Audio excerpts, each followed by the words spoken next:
Welcome to 18th Century Cooking. I'm your host, John Townsend, and today we're getting back into Spanish cookery of the 18th century. This one is called flattened meatballs. It sounds so fun. Thanks for joining us today as we savor the flavors and the aromas of the 18th century.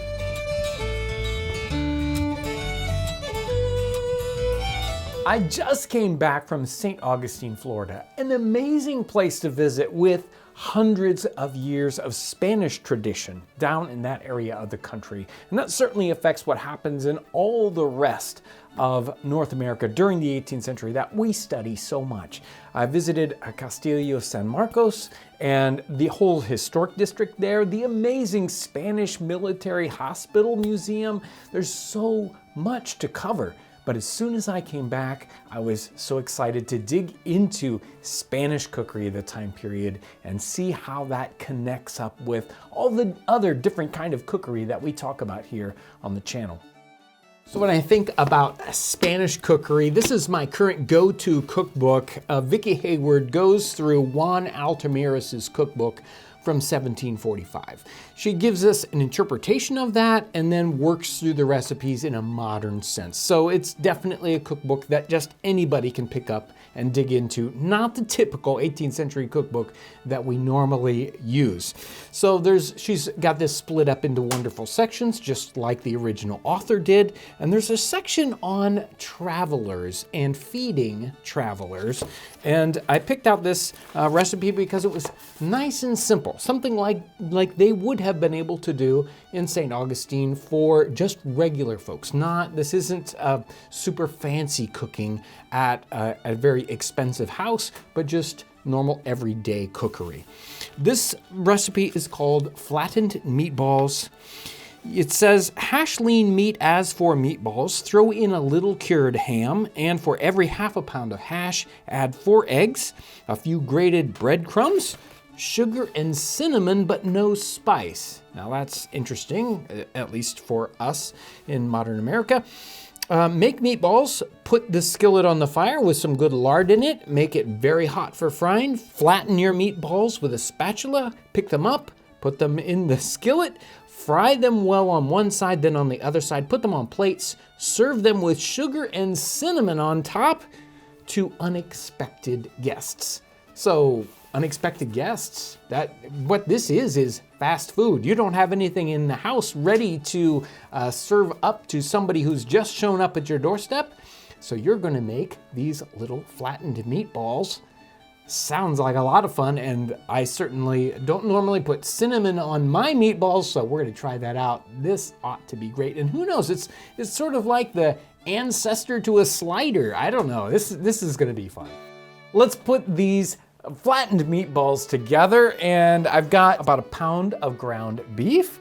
We're gonna add, and now there's no exact amount here, so we're gonna add some of this cured ham. I'm just gonna take some of this ham, and it's diced up nice and fine so it'll mix in here well. It just says a little breadcrumb. We don't know, again, how much we're gonna put in.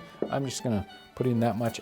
The recipe calls for 4 eggs per half pound. I've got a pound here. 8 eggs sounds like a lot. So I'm gonna start with 4. We'll see how that mixes together. Well, the texture is still very liquidy, so I'm gonna add more breadcrumbs in to fight back on these eggs, and I think I definitely have enough eggs in here.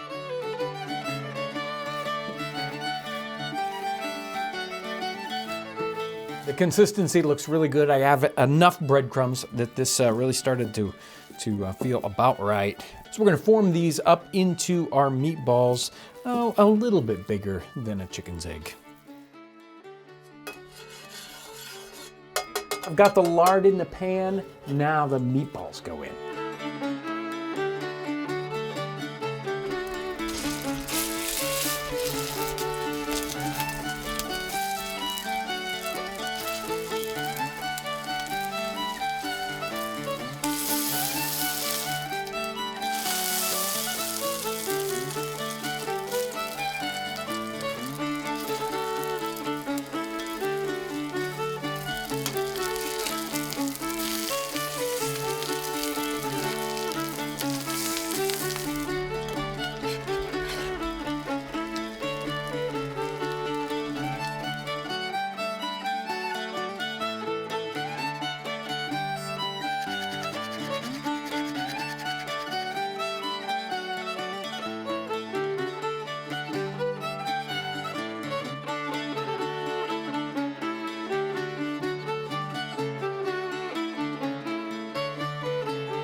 They are ready off the pan, and we served up cinnamon sugar on top. Yes, meatballs with cinnamon sugar. Sounds like this will be fun. And let's give it a try.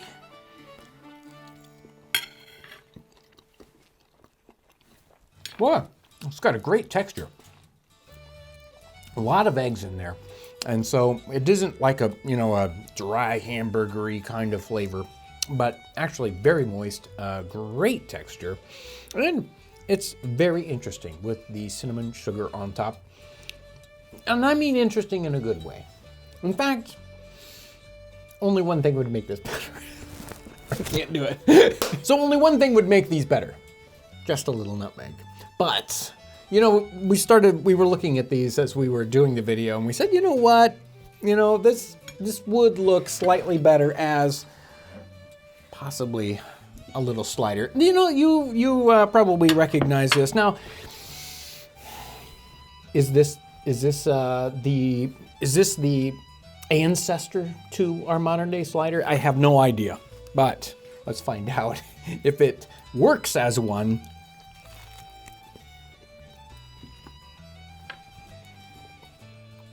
I don't know how I'm gonna eat all that. It's like a mouthful. That is an extraordinary slider. Very good. So truly, the texture is great. It's crispy on the outside, but yet it isn't tough at all. So it's a nice smooth texture with all that egg in there. It really helps it out, I think. Just really super. And going along with the bread, I mean, those mix well together. Although, as the original in the recipe book with the cinnamon sugar on top, definitely something that I can see, again, a quick and easy thing to fix for travelers. This is the fast food of the 18th century. It's like you need to fix something for somebody who's just shown up. These are perfect for that. I can see exactly why the original author, the original cook said these would be great fast food. These flattened meatballs are just so good. They remind me of breakfast sausage, especially with the maple syrup on top, just like this cinnamon sugar. Very, very good and perfect for breakfast. And if you want more breakfast food, this scrambled eggs recipe, this one's really good.